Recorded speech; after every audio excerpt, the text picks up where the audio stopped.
Hey folks, welcome to the stream. We're just getting started and play our 5 minutes of self-intro music, and then we'll get into it. So,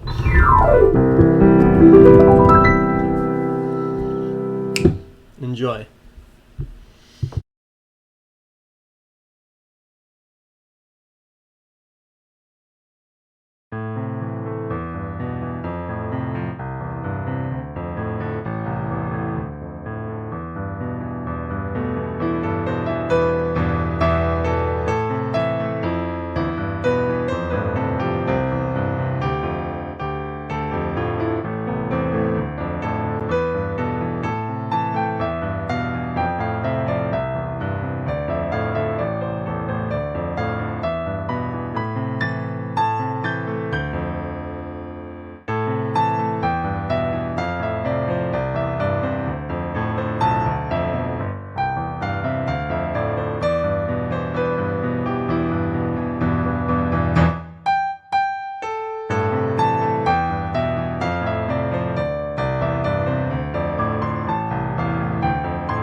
Alright, folks, let's get started then. So, I'm Ninja Kitty. Hey. And I play improv piano, which mostly just means I play what comes to mind. That's generally what we get. As far as requests and things, not the best at playing sheet music or playing by ear, so I can't play just any random song on the fly. Super sorry, but hey, if you got like a story prompt, a phrase, a couple words, general feeling or emotion, even random set notes, love to take that kind of stuff and improv with it. So,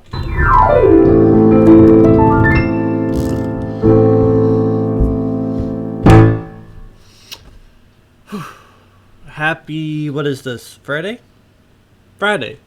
Happy Friday. I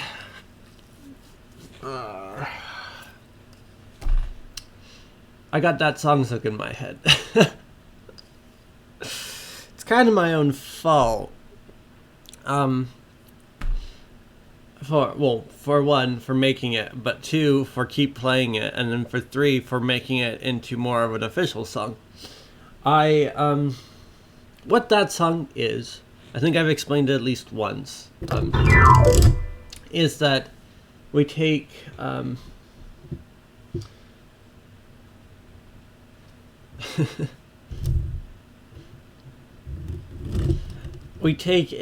take Pachelbel's canon and we go, right, so Pachelbel's canon D is in D major. I don't play in D major, so I moved that whole thing into A C major. And when you do that, it sounds like this. Or at least lower hand, and it's really slow, like.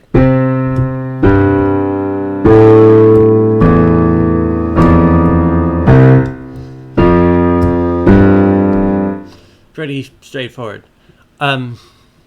But I used that as an etude a while back, and I did stuff. I used that as an etude when I played the cello. And then I transferred it to piano, and I started playing around, so I got this.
Well, along about, and I've done this a little bit in the past, but the idea I got going on Synthesizer Tuesday, and I said, that's great. I put on the different instruments, and I had a lot of fun messing around with stuff on it. And then partway through the song, I'm like, let's drop it into minor, because I kept tripping up my lower hand notes. And I've done this several times in the past, and when you do that, it becomes this.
I meant to turn off the microphone.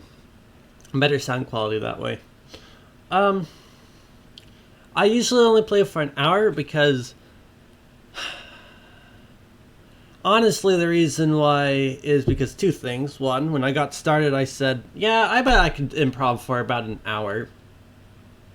And now it's kind of more of a thing that's like, yeah, I can only improv for about an hour. By the end of an hour, you get so tired, right? That's honestly the reason why. It's just because, partially because it's tradition, partially because it's exhausting. And yeah, I could probably go longer technically, but a lot of days I don't have the energy for that. Because honestly, improv is a form of creation, and when you're trying to generate something new for an hour, whether you actually succeed or not, it takes a lot out of you. I mean, right? If I was playing like songs I had rehearsed a million times over, I just have to get the song right. And you'll actually notice that when I get tired or toward the end of stream sometimes, I'll play more and more of my own songs rather than random improvs. And that's because I'm getting tired. And it's a lot easier to play things that I'm not coming up with on the fly when I'm... So yes, that's kind of why we do an hour. It's because tradition and because I get tired. And I know a lot of music streamers go for like 2 or 3 hours, but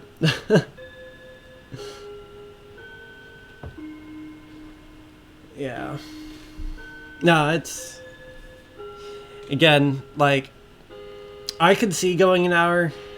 I could go 2 hours, but I wonder if I could do it every day for 2 hours, right? Clock chimes, indeed. There's a clock up there. There's a thing behind the computer, and it's up there. So you always hear the clock chime when it goes up. Yeah. It says it's 3. No, the clock's off by an hour. That's funny. Yes, it does say it's 2. I did, it's actually because of that clock that I started playing this tune.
So yeah, there's a clock. Oh boy, this intro thing is getting drawn out. What's fun about having the clock though is that you can take, because I had the Jeopardy song figured out, right? That little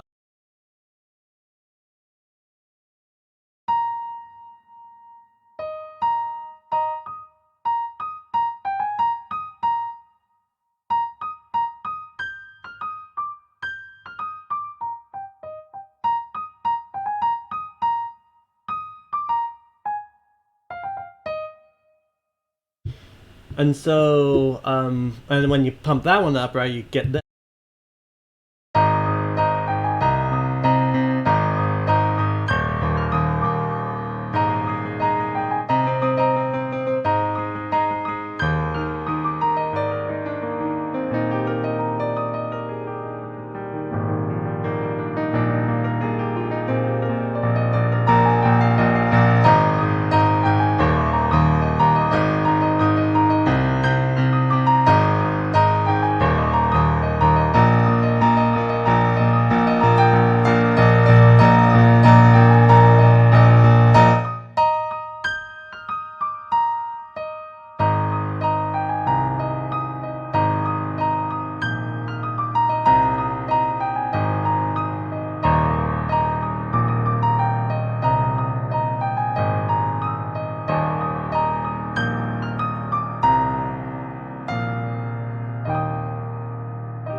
Which I always personally thought of as like the waiting song.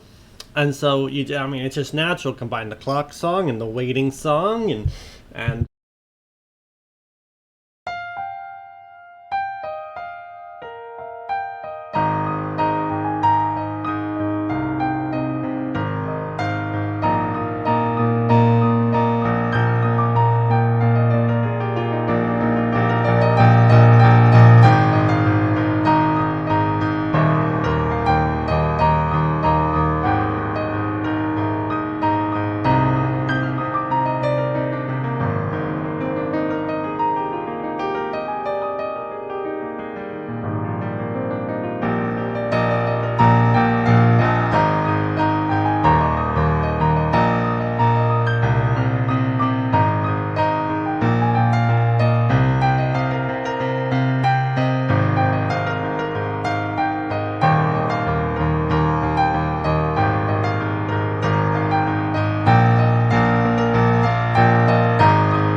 but we can technically do one better because that sound is very close to two others, which are hopes and dreams.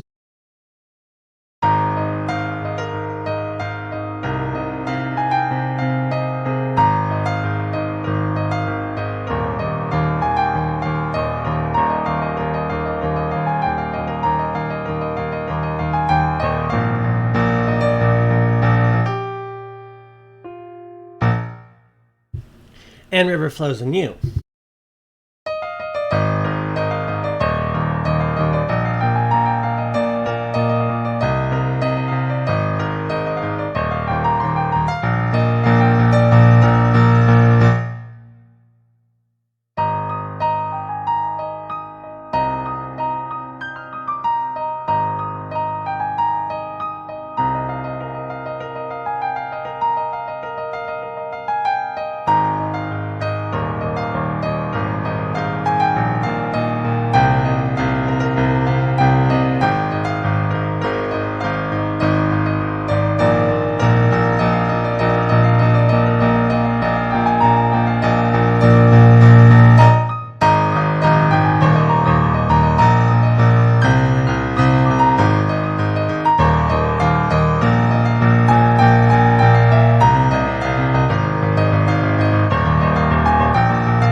The reason why that works, I think, is because they all hinge on the, what is it?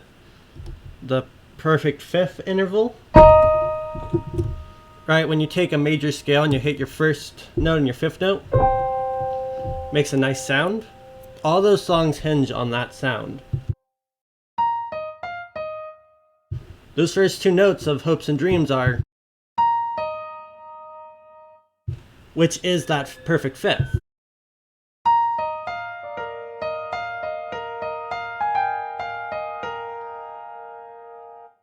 Same thing with the whatchamacallit, the Jeopardy theme. That chord I'm hitting, that's your fifth.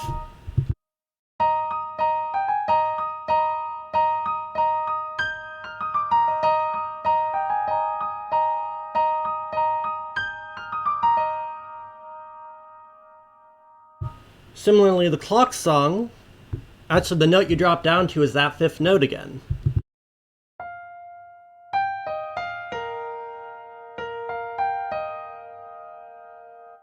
It contrasts the first and last note with that, or the last note of the two sections with that fifth chord.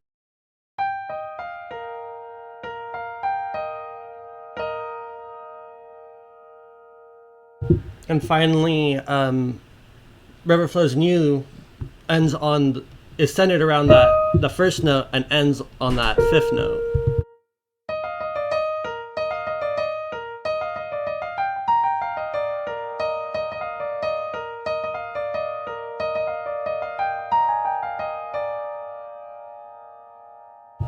So they all tie together.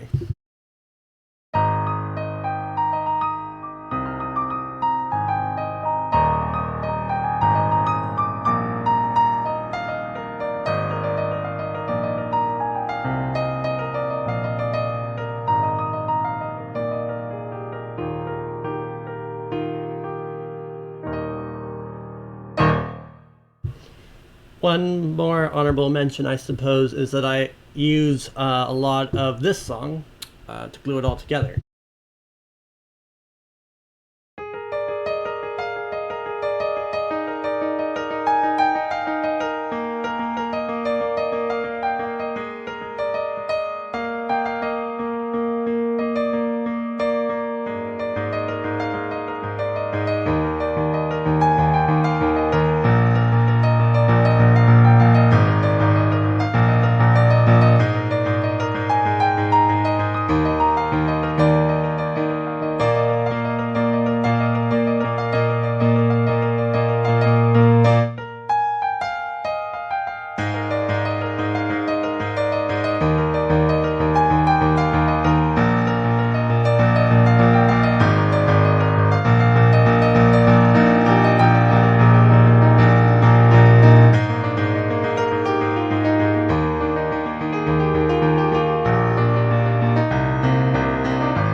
It's that grinding, wheeling motion that I use a lot.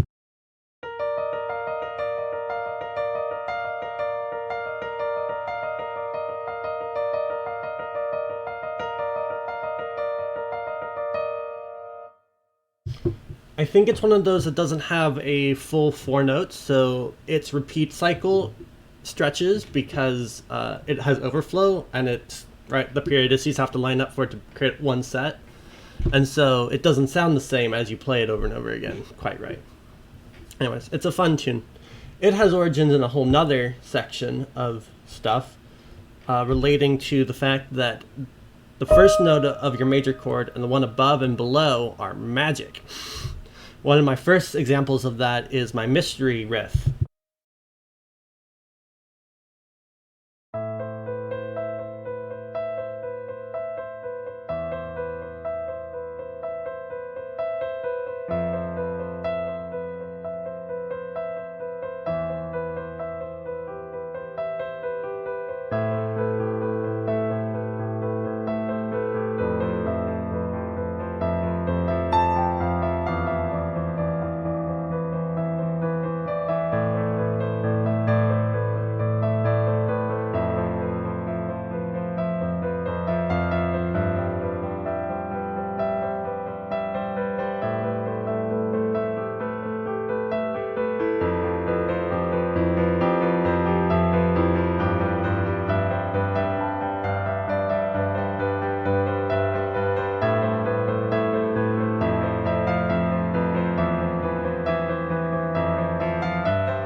I think that one works on the principle of the seventh chord, I believe it is.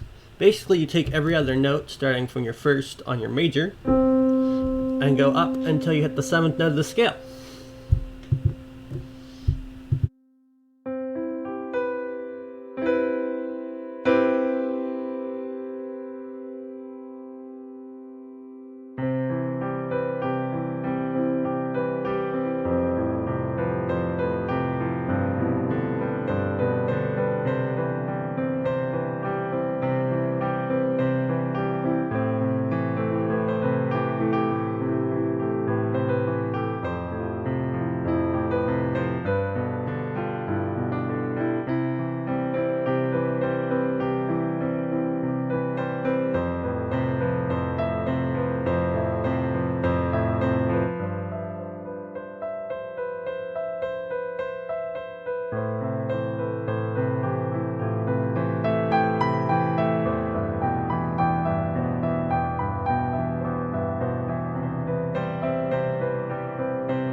So that seventh one, the seventh chord, I think it's the seventh anyways, has those four notes, right? Going every other note, being first, the third, the fifth, and the seventh note. And the mystery riff lies by taking the seventh note of one scale, and then the first note and the third note of the octave above.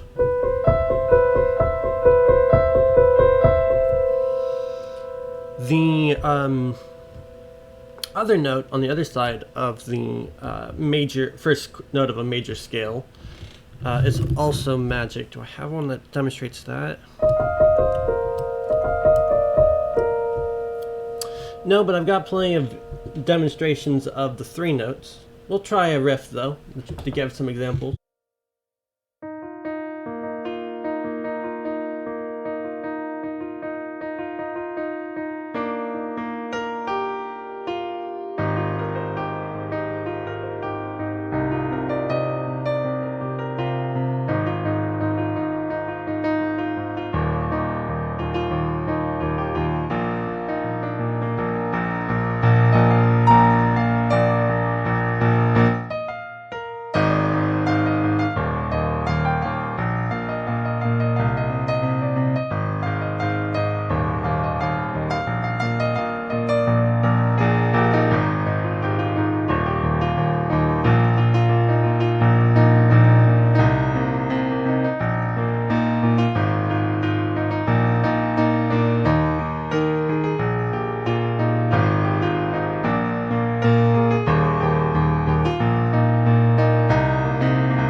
I've had a moment to compose my thoughts on that second note. I think when you hit, I find that as I was playing, whenever I hit the note above the first chord of your major chord, your major, what is it, key? Then I needed to complete it with another note, right? So whether that be the fifth,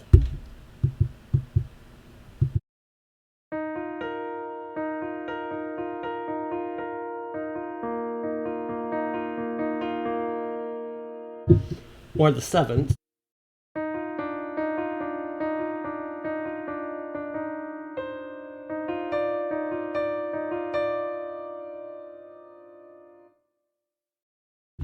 or even I think the third would do it.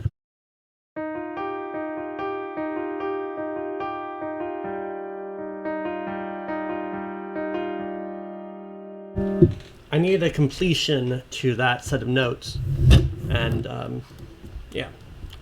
A demonstration that involves the seventh and second note without the first, though, would be a song like the Traveler's Bag of Wonders, which sounds like this.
a lot of the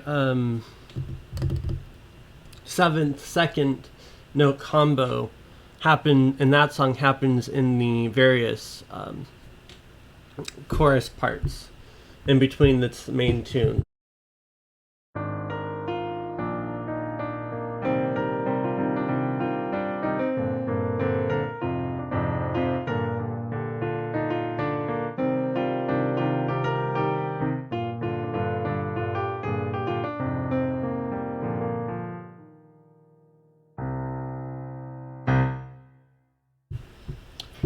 As I think about it more, and as I play more in general, I think more about chords. If you look at the second and seventh note in terms of chords and key signatures, you'll notice that, say we move back to C for a moment, this is an ambiguous chord set. It can either go up and form the most horrendous note combination I know, or it can go down, right? Projecting one note below, and you get this one, which is your G major chord. Also phenomenal and used in a lot of songs for a second kind of major harmony bit. You hear it in a lot of songs. Let me play some stuff that hinges on that G chord.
going almost full circle here, we get this interesting demonstration that if you take any note on any major scale and you put your thumb on it and you play a 1-3-5 pattern from that note, you get the first chord of some scale.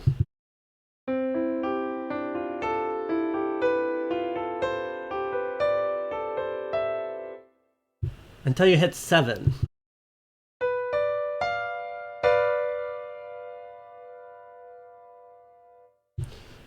Other than that 7th, we have 3 that are major and 3 that are minor.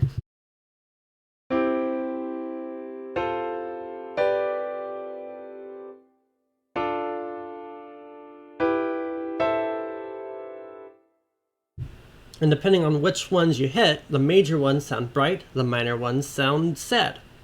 So if you make your chord progression replicate on those chords in the key signature you want, you can control the color and the intrigue of your song based on which ones you select. If we take a demonstration like the canon in D lower hand, you'll notice that a lot of the notes and a lot of the chords we hit are mostly major. And you can hear that from how bright it sounds.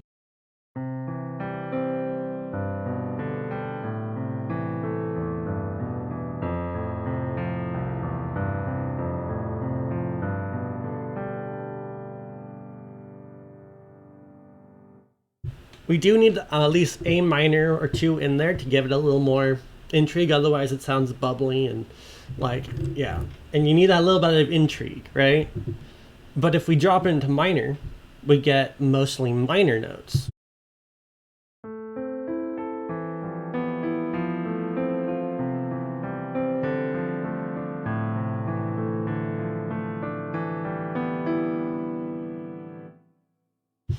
And thus we see this interesting dynamic between major and minor in chord sets in a song.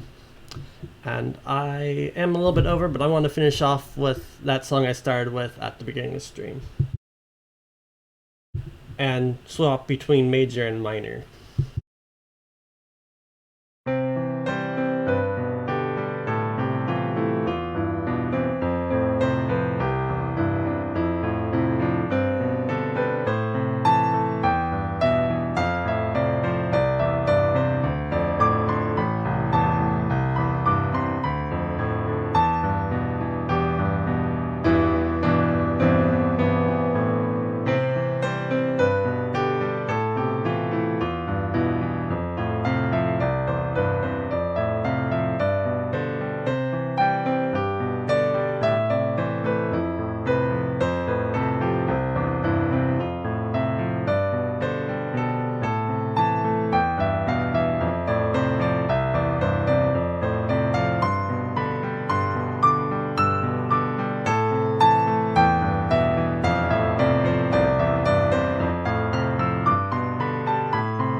And with that, I don't know, maybe you learned some music theory. That is the end of our stream for today, folks. So thanks for coming and hanging out. Really enjoy seeing people and chatting with people. Thanks, Mr. Axo Bucket and Document for stopping by and saying hi. Appreciate people enjoying my stream, so thank you. And again, slight disclaimer, I am self-taught. I was given some understanding of the basics of music theory, and I've seen a lot of videos on it, but I don't actually know what I'm talking about. Surely it's working, so I must have something right. But yeah.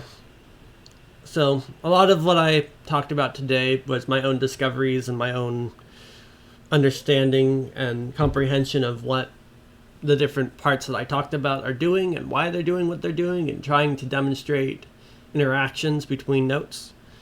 It's really fascinating that every note has some type of intrinsic connection to some other note, and that the combination, a third note, can radically change the interaction between the two, right? Think about it like it's in some type of superposition, and when you hit that third note, the position collapses, and now it's a given thing. And I know I'm a math nerd, so I have to say where it's like superposition, but I don't know. I find it very fascinating. And it makes me a better musician as I work to understand the interaction between keys and notes and chords, and why and what different chords and do in relation to each other, rather than just leaving that all up to muscle memory. So, but yes. So if you're learning, don't worry. There's plenty more to figure out. But it's also very cool as you learn the things you do. Anyways, we will have another stream tomorrow, hopefully from 2 to 3 Pacific Daylight Time. But I always am late, so you know. Today my cameras didn't work. I sat down here like 30 minutes after the hour and was like, oh, I'm so late. I need to get in, and I was gonna just sit down and play. And it's like the cameras didn't work. They weren't even registering in the computer. And I failed to consider the most simplest of fix would do with a trick. So the last thing I tried, of course, was restarting my computer. And that made the cameras recognize. So we do have the two cameras, right? This one and the one over here. Which sees the hands. And yeah, neither of them were registering, and I was like, no. So I spent like 15 minutes on that. So anyways, long stream, a lot of talking. I don't do these types of streams very often. I figure that you guys enjoy just listening to music after music, right? And without getting it broken up by me chatting. It's not like I am pleasant to listen to. I think, but I also feel that having an understanding from music lets you appreciate it a little better, right? And if you are a musician yourself, you get and learn something from understanding how I do it. I always find it fascinating to hear what other people are thinking about when they play, and what they've learned. So I do these types of videos occasionally where I just chat the whole time and try to explain things and talk about my different songs and whatnot.